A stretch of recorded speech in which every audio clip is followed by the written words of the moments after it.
Alright, how's it going, guys?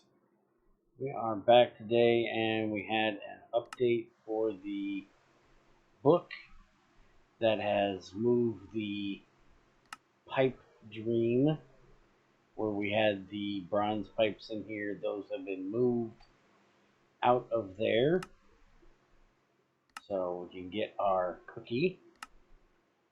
They were put into the boiler one, I do believe, which is where we actually will need those pipes.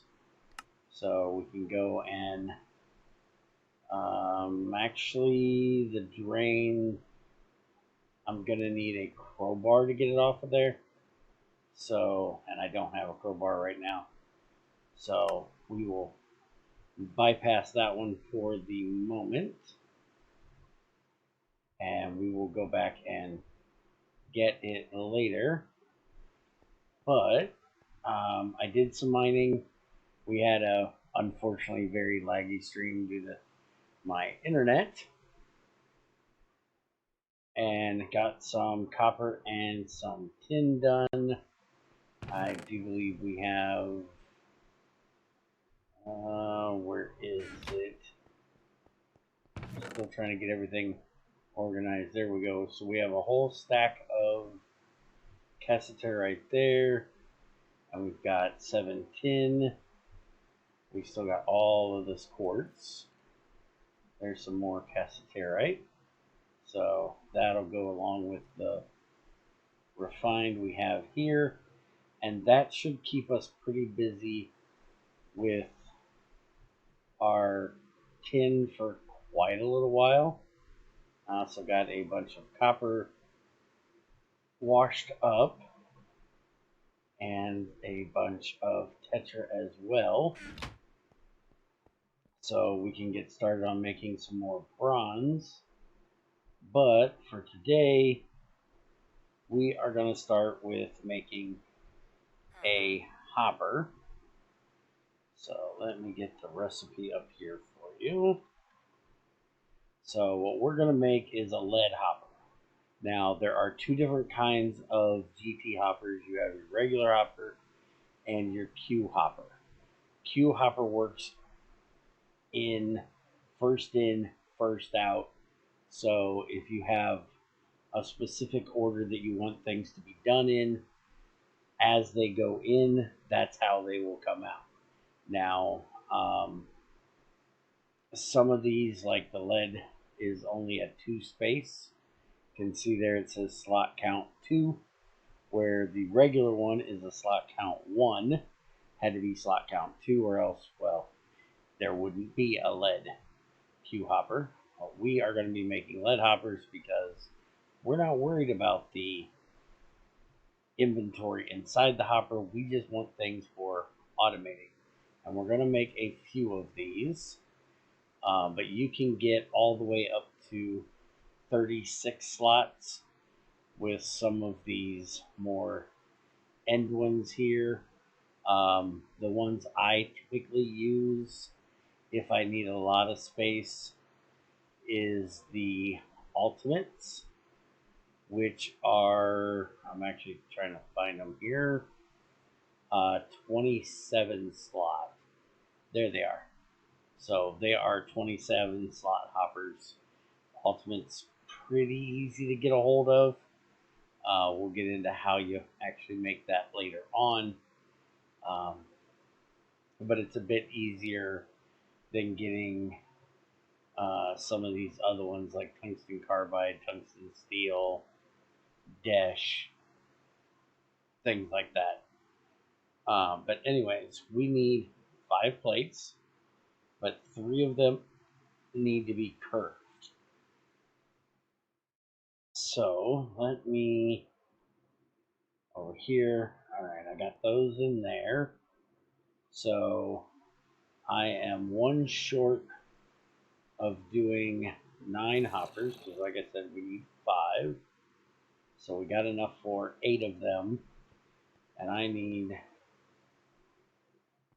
like, we're gonna do 5. So that'll be 25 plates that we're gonna need all together. And since we're doing 5, that means 10 of them need to be straight ones and 15 need to be curved. So let's get these on here, make sure we hit the front or the side.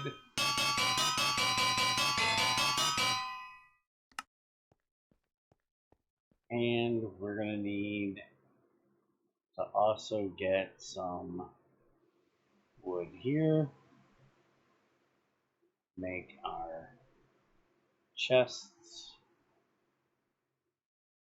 And so then we need like that, that. Wrench should be in my bag.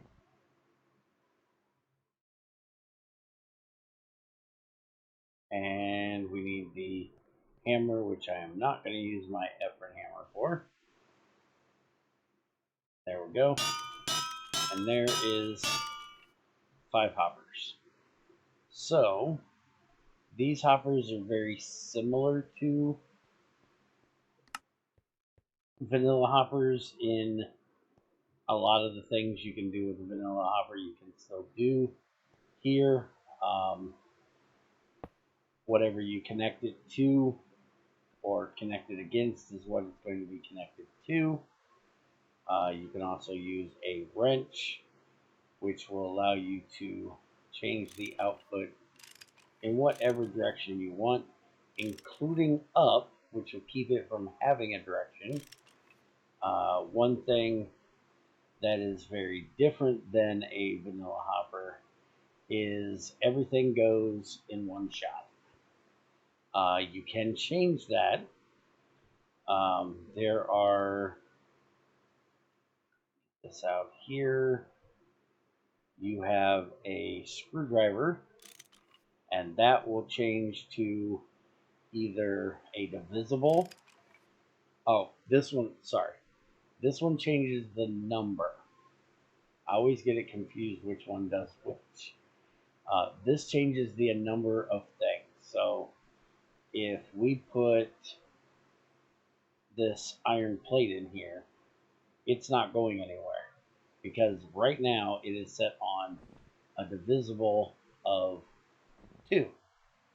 So it has to have 2 things to be able to go through. So if we put 1 coal, but once we put the second, it falls through.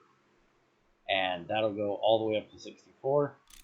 If we take it back to 1, that means anything will go through. Now you also have your monkey wrench.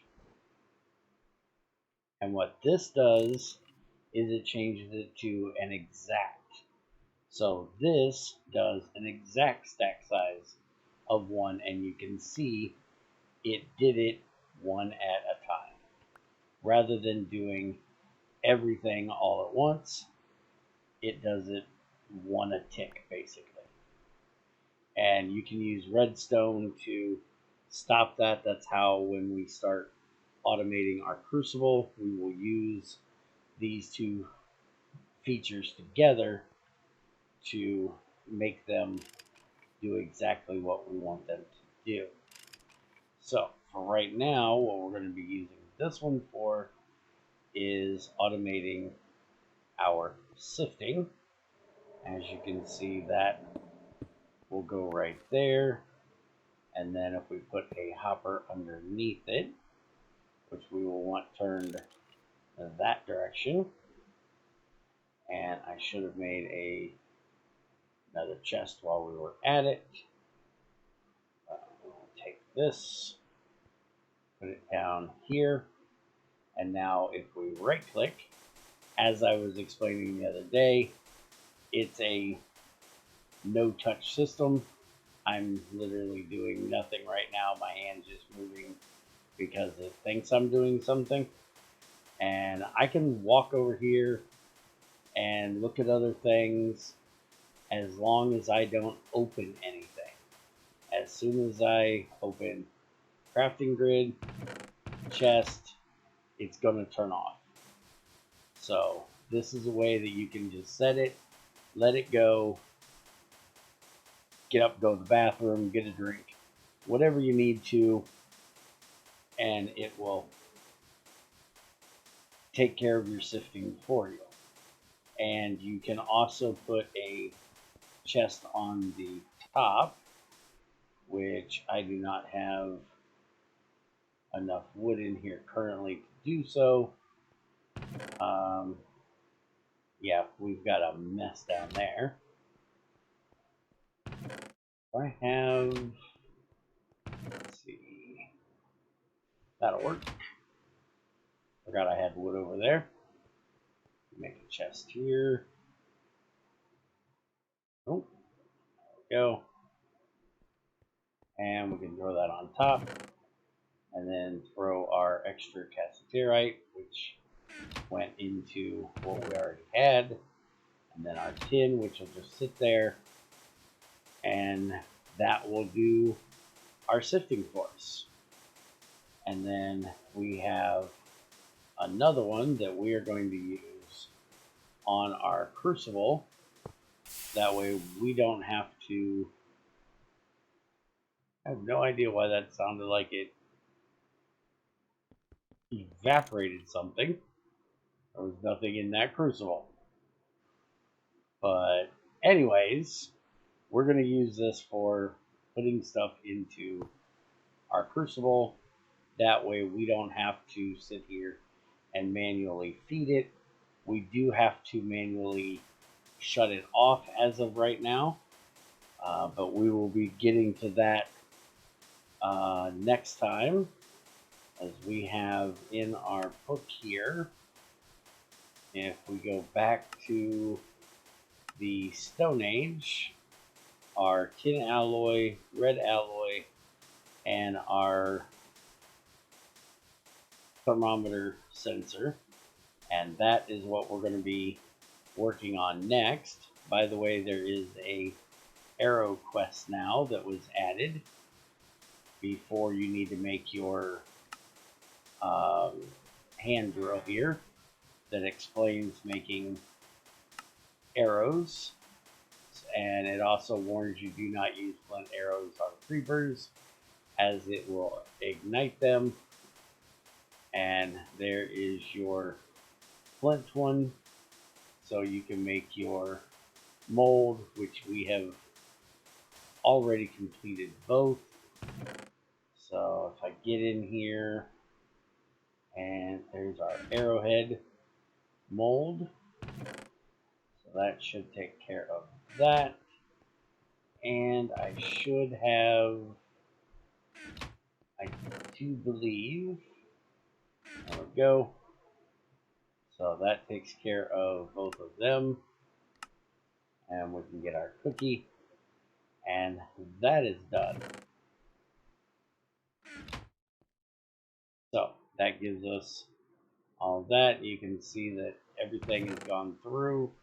We have our tin and our cassiterite and all of our zirconium, which we can use for zircon pickaxe if we melt this down. I did get an exquisite zircon. That's quite nice.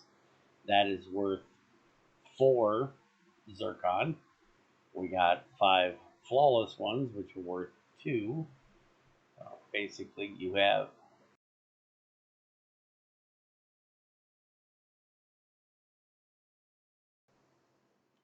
every different quality of gem other than legendary. There is a legendary above exquisite, but it's like a 0.01 chance of getting. I don't think I've ever even seen one. So you have your exquisite, your flawless, your regular, and then you have your flawed and your chipped. And chipped is 1/4, your flawed is 1/2.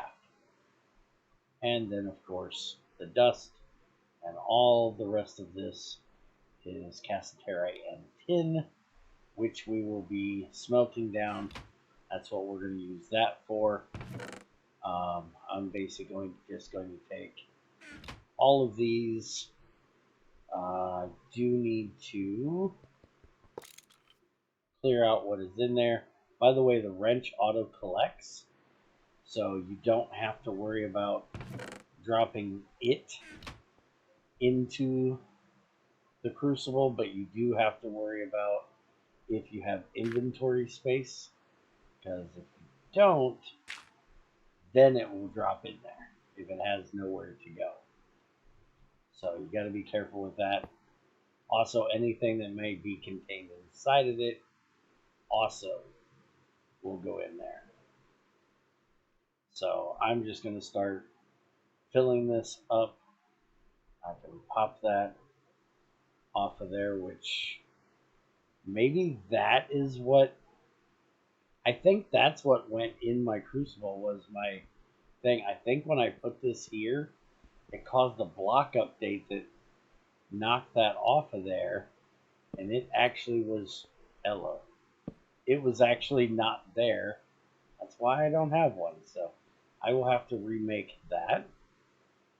We're going to go ahead and pop that chest off, and we're going to put it up here, and I'm just going to fill that up with my cassiterite. There's no real reason to throw these back together because they will work just as they are and give us our tin, which we will need for making a bunch of bronze. Alright, so since we didn't have our full prep stream Saturday like we were supposed to have due to my internet being crap, I am going to do a prep stream tonight, tomorrow morning, about 5 a.m.-ish. And that's what I'm going to do a lot of my streams from now on until this internet issue gets fixed. I'm going to try to do things more in the morning before the time that our 10 o'clock videos come out. And we're going to go get everything prepped and ready for making our coke oven. I did get the parts made, but I need to get clay and get it cooked up. And thunderstorm. Let's save. I don't have any machines yet to be blowing up. What the hell was that noise? Alright, so we're going to do that. We're also going to cook all this copper down and get it all refined and ready to go along with this tin. So I will see you guys tomorrow morning. The video will be released after the stream. If it's too early in the morning for you, you can watch it later if you're interested. And then for Wednesday, we will get the coke oven made. That's what these other two hoppers is for automating that. And I hope you guys enjoyed. If you have any questions about the sifting table or anything else, let me know. And I will see you guys next time. Way to end the video. Going out with a bang, I guess, today.